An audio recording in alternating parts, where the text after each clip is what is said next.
اخلاص نہیں ہے، کچھ بھی ہے اخلاص نہیں ہے۔ ایک بہت اہم بات جو میں نے جمعہ کے خطبے میں سرسری ذکر کی تھی وہ رہ گئی۔ عرب علماء اس پر بہت زور دیتے ہیں، اور کیوں نہ دیں، قرآن حدیث زور دیتے ہیں کہ قرآن و حدیث کو ماننا اتحاد کیسے ہو۔ اب قرآن حدیث کیسے مانیں گے ہم؟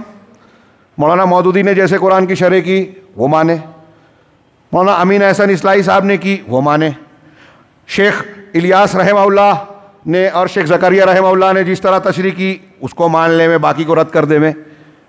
ہاں، امام ابو حنیفہ نے، امام شافعی نے، امام مالک نے، امام احمد بن حنبل نے، چشتی، قادری، نقشبندی کے طریقوں میں سے کسی ایک طریقے نے دین کو جس نے جیسے سمجھایا، رفاعی طریقے نے، نقشبندیوں نے، چشتیوں نے، قادریوں نے، کس کو پکڑے کس کو مانے؟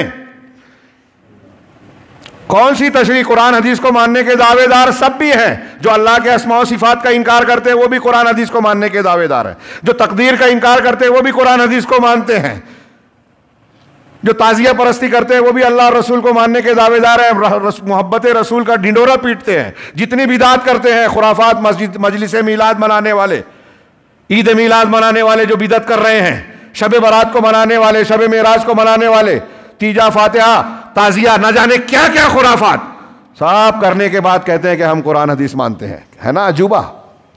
جو قرآن حدیث نہیں کہتا وہ مان کے بھی قرآن حدیث کو ماننے والے۔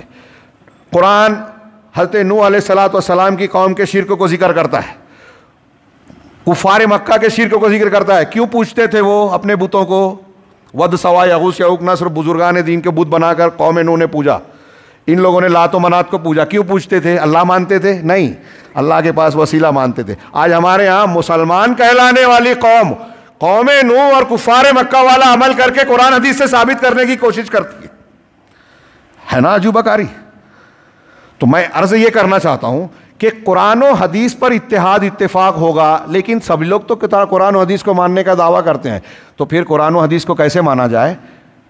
مشائخ نے بیان فرمایا کہ قرآن و حدیث کو سلف یعنی صحابہ کرام، سب سے پہلے صحابہ کرام کے فہم کے مطابق سمجھا اور سمجھایا جائے۔ جیسے صحابہ کرام نے قرآن و حدیث کو مانا تھا، لا الہ الا اللہ محمد رسول اللہ کو قبول کیا تھا، ویسے ماننا ہے، اس سے ہٹ کے نہیں۔ ابھی آپ نے دلیلیں سنی، فَإِنْ آمَنُوا بِمِثْلِ مَا آمَنْتُمْ بِهِ فَقَدْ اهْتَدَوْا، صحابہ کی طرح ایمان ہوگا تو ہدایت ہے، صحابہ کے طریقے کی مخالفت ہے تو جہنم کے راستے پر ہو۔ اور پھر ایک حدیث اللہ کے رسول نے فرمایا، یہ آخری بات اسی سے جوڑ رہا ہوں، اللہ کے رسول کی سنن کے حدیث کے، اِنَّهُ مَن يَعِشْ مِنْكُمْ بَعْدِي فَسَيَرَى اخْتِلَافًا كَثِيرًا، میرے بعد جو زندہ رہے گا وہ اختلاف دیکھے گا۔ اللہ کے رسول نے بتایا اختلاف ہوگا، آج ہم اسی پر بحث کر رہے ہیں کہ یہ اختلاف ختم کیسے ہو، متحد کیسے ہو۔ تو میرے بعد جو زندہ رہے گا وہ اختلاف دیکھے گا، فَسَيَرَى اخْتِلَافًا كَثِيرًا، اختلاف دیکھے گا۔ تو اب اللہ کے رسول نے اس اختلاف کے مٹانے کا کیا ذریعہ بتایا؟ نبی کا فرمان ایک جملے میں ایک کتاب اور سمندر ہوتا ہے۔ میری جو کئی گھنٹوں کی تقریر اللہ کے رسول صلی اللہ علیہ وسلم کے ایک جملے پر قربان جائے، میری کیا کسی کی بھی۔ ہاں، اگر جب اختلاف دیکھو گے تو کیا کرنا؟ فلاں دانشور کو پکڑنا، فلاں شہید کی کتابوں کو پڑھنا، فلاں پیر صاحب اور فلاں سلسلے میں بیعت ہو جانا؟ نہیں، اللہ کے رسول نے کلیئر بتایا ہے، ہم نہیں مانے تو یہ ہمارا قصور ہے۔ فعلیکم بسنتی، تو تم پر لازم ہے میری سنت۔ اختلاف ہوگا تو اللہ کے رسول کی سنت بچائے گی۔ ہاں، عبادات ہو، عقیدہ ہو، منہج ہو، اللہ کے اسماء و صفات ہو، جنت جہنم ہو، نماز روزہ حج زکوٰۃ ہو، حلال حرام ہو، یہاں تک کہ دعائیں ہوں۔ دعا بھی ہم وہی پڑھیں جو اللہ کے رسول نے بتائی، فلاں بزرگ کا تجربہ اور اللہ کے رسول کی دعا، دونوں میں کون بہتر ہے؟ آج کل ہمارے یہاں فلاں پیر صاحب کی تجربے کی دعا ہے آصف جین شیطان بوت سے بچانے کے لیے، تو اس کو چھپا چھپا کے ایسے جیسے بڑا قیمتی معاملہ لے کر آئے ہیں۔ میں کہتا ہوں اللہ کے رسول کی سلف کہتے ہیں، ہمارے امام قرطبی، علامہ ابن تیمیہ، کہ اللہ اور رسول نے جو دعائیں بتائی ہے بس وہی پڑھو، اس میں اتباع کی ثواب بھی ہے، برکت بھی ہے، اللہ تعالیٰ کی سکھائی ہوئی دعائیں، اس سے جہاں میں کوئی دعا ہو ہی نہیں سکتی۔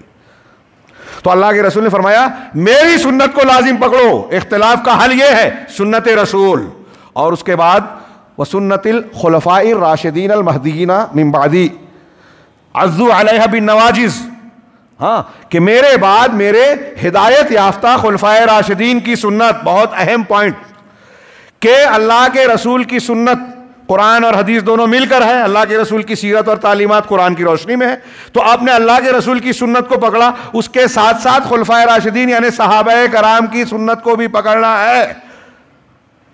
علامہ ابن قیم کہتے ہیں کہ اگر سنت رسول میں کوئی چیز نہیں ہے تو یہ حدیث کہہ رہی ہے کہ خلفائے راشدین کی سنت ہمارے لیے دلیل ہے۔ اور دوسری بات یہ کہ عام سیاق میں یہ بتا رہی ہے کہ خلفائے راشدین کا جو طریقہ ہے، صحابہ کا جو طریقہ ہے، وہی رسول کی سنت ہے، دونوں میں اختلاف نہیں ہے، تضاد نہیں ہے، ورنہ اللہ کے رسول اپنی سنت کے ساتھ اس کو ملاتے نہیں۔ اور اگر اختلاف ہو جائے کبھی کسی قول میں تو ساری امت مانتی ہے کہ سنت رسول لی جائے گی، سنت خلیفہ کو چھوڑا جائے گا۔ تو میرے بعد میرے خلفائے راشدین کی سنت ان کو دانتوں سے پکڑ لینا، وَإِيَّاكُمْ وَمُحْدَثَاتِ الْأُمُورِ، اور دین میں نئے نئے امور سے بچنا، فَإِنَّ كُلَّ مُحْدَثَةٍ بِدْعَةٍ، اس لیے کہ ہر نئی چیز بدعت ہے اور ہر بدعت گمراہی ہے، وَكُلَّ بِدْعَةٍ ضَلَالَةٍ، ہر جمعہ میں آپ یہ پڑھتے بھی تھے یہ آخری جملے، ہر بدعت گمراہی ہے۔ اب جب آپ مسلمان ہیں، مسلمانوں میں کوئی بدعت اختیار کی گئی، گمراہی آ گئی، تو صراط مستقیم سے ہٹا دیا گمراہی نے۔ اللہ کے رسول نے فرمایا کہ مجھے تم پر کسی چیز کا سب سے زیادہ خوف ہے تو گمراہ کرنے والے اماموں کا۔